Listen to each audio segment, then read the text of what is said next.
तर वेळात पुढच्या आणखीन एका महत्त्वाच्या बातमीकडे जालना शहरात होणाऱ्या विजेच्या लपंडावामुळे शहरातील नागरिकांनी तक्रारी आंदोलन करूनही शहरात विजेचा लपंडावाचा खेळ हा सुरूच आहे। संतापलेले आमदार अर्जुन खोतकर यांनी चक्क ऊर्जा राज्यमंत्री मेघना बोर्डीकर यांच्या समोर अधिकाऱ्यांना झापून काढलं।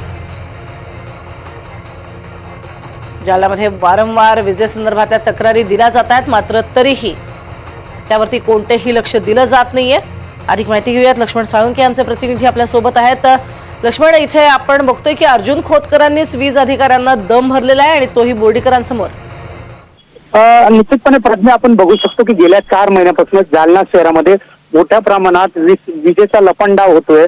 साधं वारं जरी आलं तर 20 तास गुल होते। यामुळे संतापलेल्या नागरिकांनी अनेक वेळा अर्जुन खोतकर यांच्या समोर प्रश्न उपस्थित केले। त्यामुळे संतापलेल्या अर्जुन खोतकर यांनी काल आपण जर बघितलं तर ऊर्जा मंत्री मेघना बोर्डीकर यांच्या समोरच महावितरण अधिकाऱ्यांची या ठिकाणी बैठक बोलवली होती आणि त्या बैठकी दरम्यानच अर्जुन खोतकर यांनी या अधिकाऱ्याला चांगल्याच प्रकारे झापल्याचं आपल्याला समोर आलेलं आहे। कारण की व्हिडिओमध्ये अक्षरशः अर्जुन खोतकर यांनी या अधिकाऱ्यांची लाच सुद्धा काढलेली आहे आणि या अधिकाऱ्यांचे जे गुत्तेदार आहे यांच्यासोबत असलेले संगनमत उघड करील अशी धमकी सुद्धा यावेळेस अर्जुन खोतकर यांनी धमकी देत दम भरलेला आहे। आपण बघू शकतो की हा जो व्हिडिओ आहे हा व्हिडिओ काही अधिकाऱ्यांनीच या ठिकाणी रेकॉर्ड करून हा सोशल मीडियावर व्हायरल केलेला आहे। त्यामुळे या अर्जुन खोतकर यांनी ज्या अधिकाऱ्याला झापलेला आहे या व्हिडिओची आता चर्चा जिल्हाभर होऊ लागलेली आहे। त्याचबरोबर आपण जर बघितलं तर आज सुद्धा सकाळपासून जालना शहरामध्ये तब्बल 3 तासापासून विद्युत गुल झालेली आहे। त्यामुळे मोठ्या प्रमाणात नागरिकांकडून संताप सुद्धा व्यक्त केला जात आहे आणि